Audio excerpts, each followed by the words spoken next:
Hi, I'm Lauren Dirks. I'm Max D'Angelo, and welcome to this edition of SmileTV, where we feature only stories that make you smile. You know, there's a saying, Max, those who are the first to help know what it's like to fall down. I know what you mean, Lauren, because our first story is about Lori Burns, who survived an abusive childhood and turned her bleak past into a powerful lightning rod for others. That's right, she created something called the Teen Project, which provides teens who are aging out of the foster care system an incredible resource that helps them successfully transition into adulthood. I grew up in the child dependency system. I was an abused child myself. Around the age of 13, 14, the abuse in my home was witnessed for the first time. My father got scared. Child Protective Services had contacted him. So he hid his gun, said I had it. I was taken to a mental institution. I grew up in the foster system. I've been in the foster system since I was 5 until I emancipated at 18.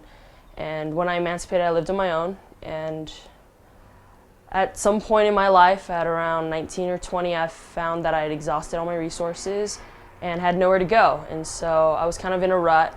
After I was kicked out at age 13, I was homeless for 4 years until I was 17 and a half. Being in the streets was very traumatic for me. I was always scared of who was going to beat me up, no education, never went to school. I was always molested in the streets. Even when I was in school, I was facing unstable housing, and I really didn't have any place to be. I was trying to maintain grades and everything while I'm pretty much like sleeping in bathrooms and all that. First experience being homeless, I was 14 years old. She grew up in Inglewood. She was born there as a baby. At 3 years, she was deaf. She had a fever and she lost her hearing. Then she moved her foster deaf family. 1 year she was staying there. I grew up in foster care from 10 to 18, and I aged out of foster care at 18 and I became homeless in Minnesota. I came out to LA because it's warmer, and I was sleeping on the boardwalk in front of one of the stores. I entered the foster care system at 16, 17. A lot of different group homes and shelters, foster homes, people's couches, and finally I just got tired of moving around, and I found these people who turned out to be pimps, and I was in the human trafficking at 17. I got arrested, thank God. By the time I was 18, I exited the system to nothingness with a drug addiction, and then I got pregnant and I had my daughter. I ended up on the streets and working as a prostitute. Everything that I know I had to teach myself because absolutely no guidance. And pretty much like just without support all the way until, 18. Some people say, why do people become homeless? Because they're lazy, because they're this, because they're that. I see that some people just lose hope. I was taken in the woods by 2 gunmen who wanted to kill me, and I screamed that they would kill me, please kill me. My daughter had been taken away from me. I had absolutely nothing to live for. So then at age 19, I decided to go back to the streets again and be homeless because I really didn't see no hope. They don't mean to, they don't wish to. It's not that they've never dreamt, but after a while of being kicked to the curb, being shown that made to feel like they're expendable, being neglected, being abused, and being told that they're a complete crud their entire life, that, of course, after a while, you're going to start to believe it. I did not realize that the kids leaving the system, they have nowhere to go. We kick these kids out of the system, or we tell them you're graduated at age 18 and have a good life, and they have no money, they have no parents to return to, they have no savings account, bank account, no car. Your end result is you're going to end up homeless. And some kids go straight from foster care to a homeless shelter, and that is just not okay. My best friend and I went out and we started telling the story of our kids, and this whole group of people started following. And they started giving little donations like $10, $5, and I had like $400. And we continued to do that. 10 months later, we had $180,000. We said, what are we gonna do? And we bought this little broken down house. The guys that were contractors said this isn't enough. They knocked down the house, They built it up as a 6-bedroom, brand new house. Someone I came across told me, here, try this, call Lori Burns. And I'm looking at the card and I'm thinking, oh man, a transitional living. I was gonna give them the most beautiful message they've ever heard in their life, and they're gonna cry and be like, we want you, you're so wonderful. And you know, basically that's how it played out in my head. And so I call Lori Burns. I get a hello, Lori Burns, and I'm like, I really didn't know what to say because, you know, normally they don't pick up the phone. But then this social worker called me. She told me about the team project. So then I called Lori Burns, and then the next week I was already here. I came to the team project from my last group home, Children of the Night. The founder knew Lori's story, and I contacted her, and I've been living here since June. She started talking to me and she goes, you didn't expect me to pick up the phone, did you? And I said, no. Honestly, I didn't. And I moved in on February 12th, 2011. And since I've been here, it's been fun. I mean, we kind of grow together as a family and bother each other and annoy each other and love each other as much as the next one does. When I went into the house, it was very homey. I felt like I was immediately accepted. Lori made me feel like I was part of a family. I have my own room for like the first time ever, and it's decorated really cool.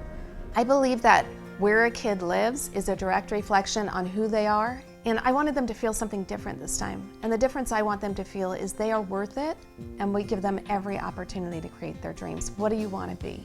And I've always really loved fashion, but I never thought going to FITM would be a possibility. But now I'm in my second year and I'm really happy. And I can go to school and get good grades without really having to worry about working entirely full-time or anything like that. They helped me get into community college, and I'm trying to become a social worker. I want to change a person's life, doesn't matter. And they're supporting me. I'm in college, they pay everything, my books. Lori introduced me into cosmetology, told me that I should do it, and I agreed to give it a try, and it's exactly what I wanted to do, like without actually knowing that's what I wanted to do. So the kids come here, we have a savings plan for them, we set them up with cars, we set them up with college, we give them paid job internships, and we revive their lives. In addition to what we were doing, we thought this isn't enough. We said kids today live on technology, and what we did is we scraped databases all over the United States and websites, and we built a database with it, and we replicate that now through MySpace, Facebook, and we have a hotels.com type interface on the web. And we created a cell phone service where any kid in the nation could text the word shelter and their zip code to the short code 99,000, and it will return a safe place to go within their small vicinity within 40 seconds. My music is my sanity, but I love to sing and I love to play my guitar just because it's therapeutic for me. And it's a way to kind of like, I don't count myself as a very artistic person, but I can do music.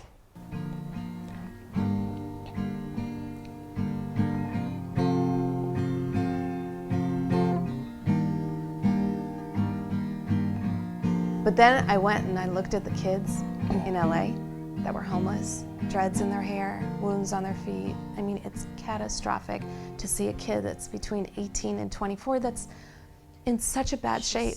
And do you know what it's like to be sleeping in front of a store on the street and know nobody's looking for you and nobody's coming for you?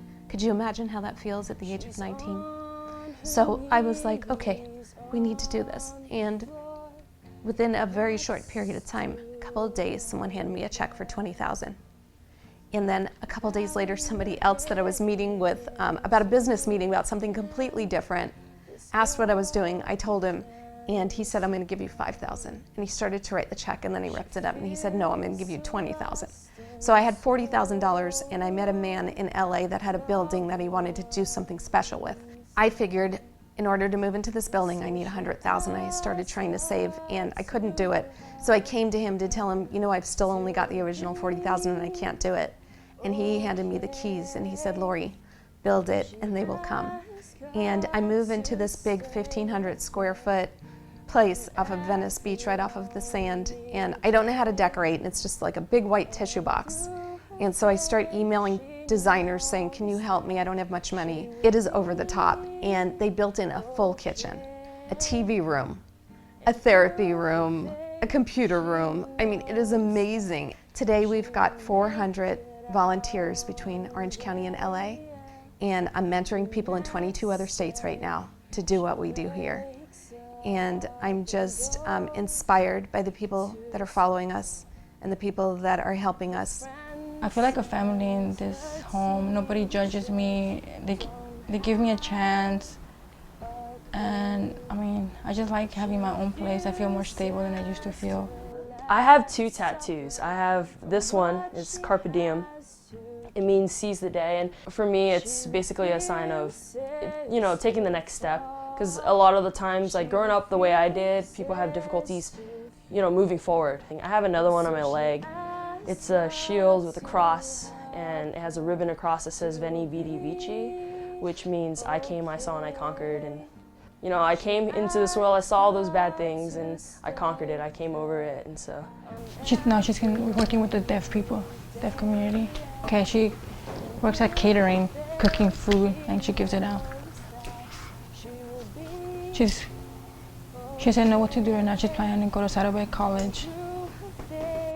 Being in the team project is just amazing to see that people actually care about me, like knowing my whole life nobody did. So it's just refreshing knowing that people actually do care about me and do want to see the best for me and want to see my future unfold to all the possibilities I'm capable of, and it's just really a good feeling, and it's just what I needed, and it's helped change my life.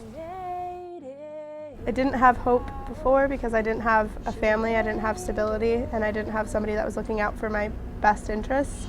And now that I have Lori and I have the team project, I have a lot of hope. I've been able to stay in school. I've never lived anywhere as long as I've lived now. And I don't think I've been as happy as I am now. A lot of people under the team project, girls that live at this house, people that I've met in AA meetings, and at the Heart House, which I was in first off in Anaheim.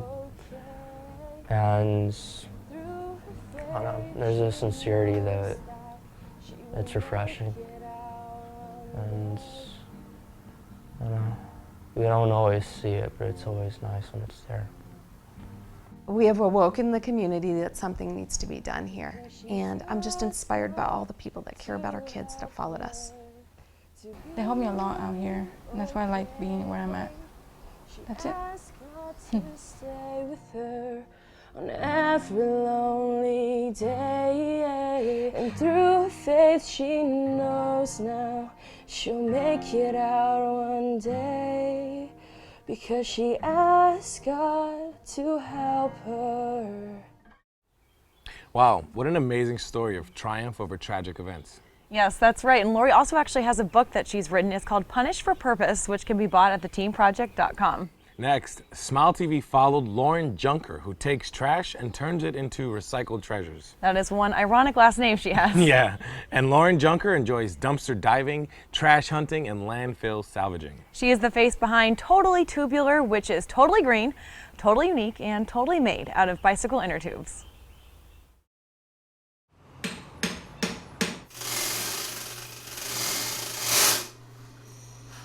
There's always going to be Coach and Louis Vuitton, but when are you going to get something made out of bike inner tubes?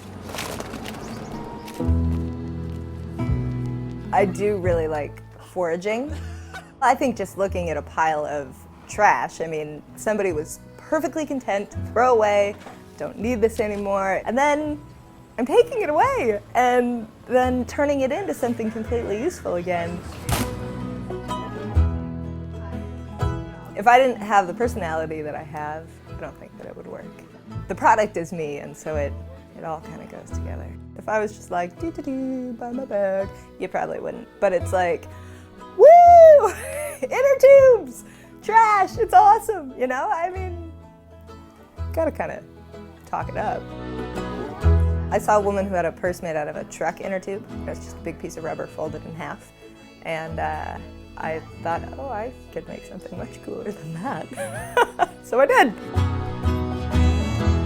My sewing machine process has been interesting, from trying to sew with grandma's sewing machine to finding a shoe repair guy who had a heavier duty machine, and he helped me sew the first bags, to a family friend who makes RV covers. He looked at the inner tubes and he's like, oh yeah, you can totally do this, and helped me whip some stuff up and sort of gave me the confidence that this was doable, because I had friends saying, oh, this is so cool, but if you can't make them, then who cares? Bike shops got on board with helping save me inner tubes. I met Scott, my husband, and he said, oh, you should think about putting a tire on there. Look, there's such pretty colors and blah, blah, blah. And so that evolved. I think my product is a constant evolution because the materials are always different, The tires are different, the inner tubes are different. The lining material, I've gone from having leather from a rug manufacturer to vinyl banners from a bike shop, car vinyl. It's always changing. I sort of have to figure out how to make the bag again every time, because it's like, well, how is this going to sew, and how do the inner tubes work with this, and how does it bend, and how does it wear? You could buy 3 bags from Louis Vuitton at Nordstrom and they'd all sit there and they'd look exactly the same. Mine, they all sit next to each other and it's like, oh, well, this strap is a little different and this flap is a little bit longer, and oh, look at this inside, and oh, well, I really like that tire color, but I kind of like that tire color, and they're all completely different. And they're always going to be completely different. They all have a story to them. I have a lot of people buy my bags just because they're unique and different, and they're not cyclists and they're not super eco-friendly, but it's just like, wow, this is so cool and unique that I want to have one. Business has been good. I'm back ordered. I can't keep up with what shops want and people ordering off my website. It's cool. I hired somebody.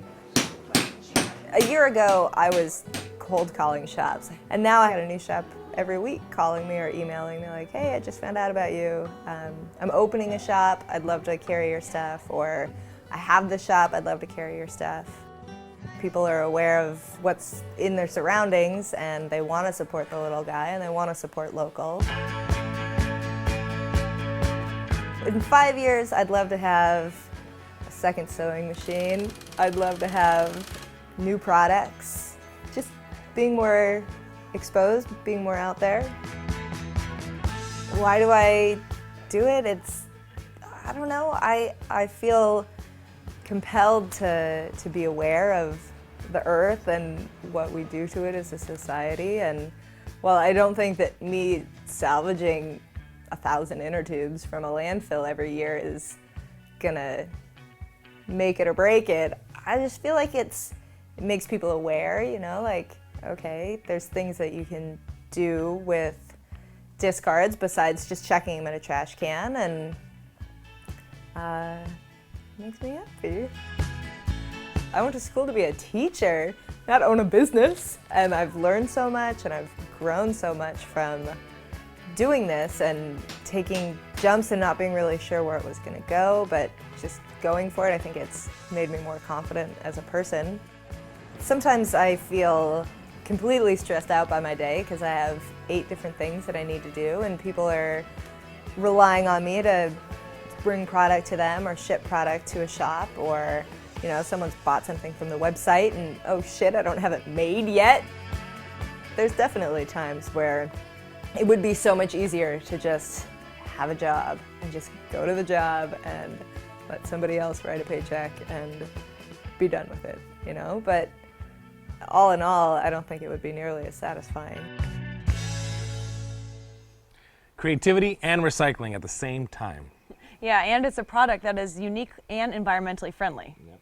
Before we turn to our next story, let's take a look at Sean McMaster.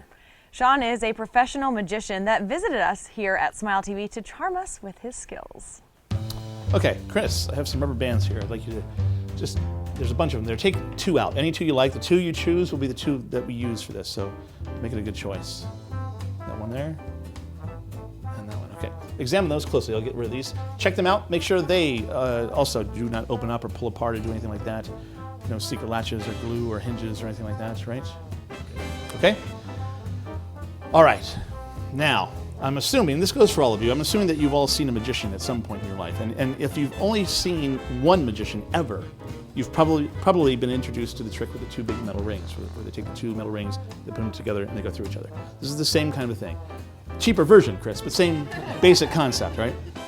All right, this goes on the finger and thumb like that, which creates an enclosed space right in there. You can see that, right?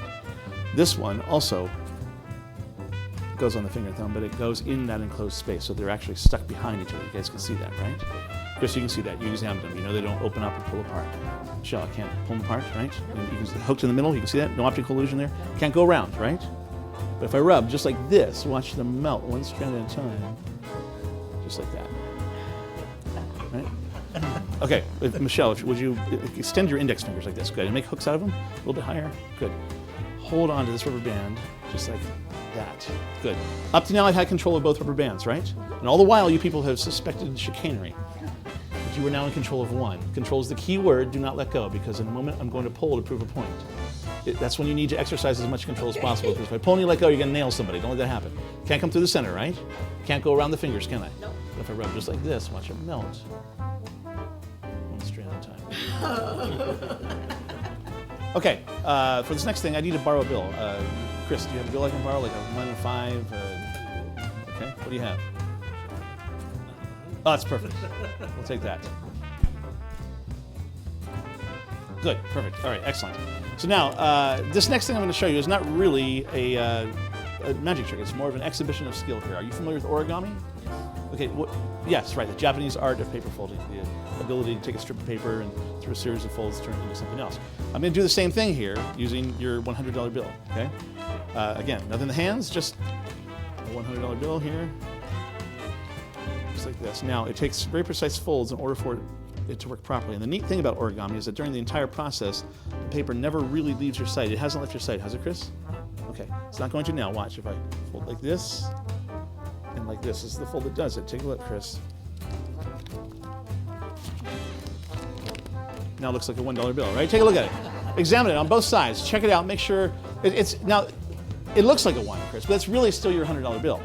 And that's all an origami artist does. When he takes a piece of paper and he folds it into a swan and hands it to you, you're not holding a real swan, are you, Chris? No, you're holding a piece of paper that looks like a swan. That's all it is. Thank you for helping me out. I'm going to show you a card trick. No, we'll do it backwards. We'll reverse everything, okay? I'll actually do the folds in reverse so that you are left with the bill looking the way you loaned it to me, right? Because you'd have a hard time passing this off as 100, right? Although I'd like to see you try, Chris. All right, so here it is, a $1 bill. A $100 bill, it looks like a 1. We're going to reverse the folds. Watch, just like this. Fold it this way, fold it down this way, fold it backwards this time. Again, still 1, Michelle? Yes? Okay. And still a 1? Yes? Okay. This is the fold that does it. Watch carefully. Tell me if you see it change. Did you see it change? Yep, there you go. Just like that.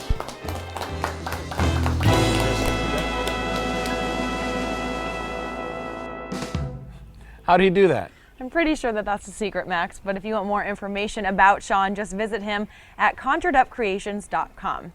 Well, next, SmileTV interviewed Jordan Malul from Nico Water. It's a company that chooses to make giving back part of their business plan. Yeah. This bottled water company donates 100% of their profits to help bring clean water to underdeveloped areas of the world. The world water crisis is a really big deal, and it's not something that's talked about a lot, although it's becoming more prevalent recently. You know, in these communities, these women especially, and these children especially, you know, have to make choices, and they have to choose between going to school, going to work, or just getting water. When they finally do walk the miles and miles to get the water, it's usually disease and it's dirty, and it's not something that's good for them anyway, but that's all they have access to. It's not a choice that somebody should have to make. Hi there, I'm Blythe Howard with SmileTV. We're standing here with Jordan Malul, General Manager of Nico Water. Welcome, Jordan. Thank you so much. Thanks for having me. So tell me a little bit about the company. What is Nico Water? Nico Water is a premium purified bottled water company that donates 100% of our profits to clean water, education, and sanitation projects around the world for developing communities. It's also the most eco-friendly bottled water on the market. Jeff Church is the CEO of Nico Water, and he kind of started the company with his family based on a trip that he took with what is now one of our charity partners, Free the Children. He'd gone to Ethiopia and gone to Kenya, And, you know, among the amazing culture and the beauty and the absolute happiness of these people who are really, you know, they have some really unfortunate circumstances, but they love life and they really are living to the fullest, and they don't, you know, seem depressed, and they don't seem upset, and they're not asking for a handout, and they're not asking for anything. So it makes you want to help them even more. So Jeff was there with his family and came back and said, you know, this is the problem. Or if a depression hits or the recession like we have now, and all of a sudden people don't have that much money to give, these people suffer again.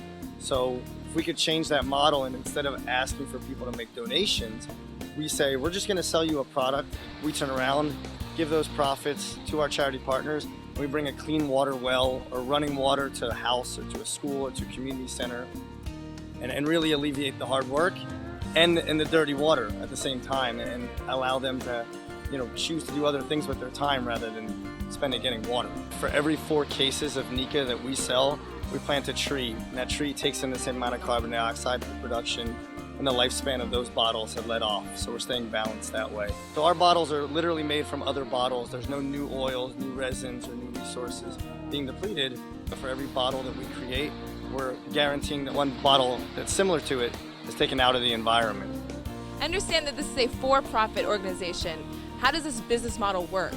Right now there's kind of a new exciting wave of what's called social entrepreneurship, or social business, or ethical business, or give back model. And so the idea is that as a for-profit and a product-based company, a consumer-based company, you know, we donate 100% of the profit. So everything after the cost of business, all of that is donated. Our donations go what's called straight to project. So if we write a check for $50,000 for a project, all $50,000 of that goes straight to the project, and it doesn't go into any of the admin fees of that charity partner that we have.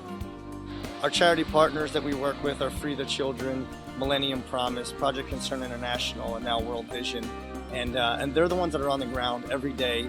Right now, Nika's already committed $450,000 to, like I said, water wells, and schools, and libraries, and water catchment systems, and simple plumbing and sanitation, and all different types of projects. So our projects right now are in Kenya, Uganda, Tanzania, Sri Lanka, Nicaragua. The community members act and are hired, like I said, to help our nonprofit partners do what needs to be done, and then carry on that message once we leave. We're trying to really provide a hand up to these people, not a hand out. You're absolutely right. Thank you so much for joining us today, Jordan. This is awesome. Thank Cool. you. If you guys want more information, go to www.nikawater.org. You can type in your zip code and pick up your bottle today. Keep smiling. My name is Blythe Howard. We'll see you later. Max, did you know that in Zulu, Nika means to give? Very fitting. And the artists that designed the labels on these bottles used the faces of the children from the countries that received the clean water. That's really great. Well, if you're interested in finding more information about Nika Water or any of today's Smile TV segments, just follow their links on our website, and that's smiletvgroup.com. In the meantime, send us your Smile stories. Check out the Smile Minute, take this week's poll, read our blog, and sign up for the newsletter. We're also on Facebook. I'm Maxwell D'Angelo. And I'm Lauren Dirks. Be sure to enjoy your day and keep smiling.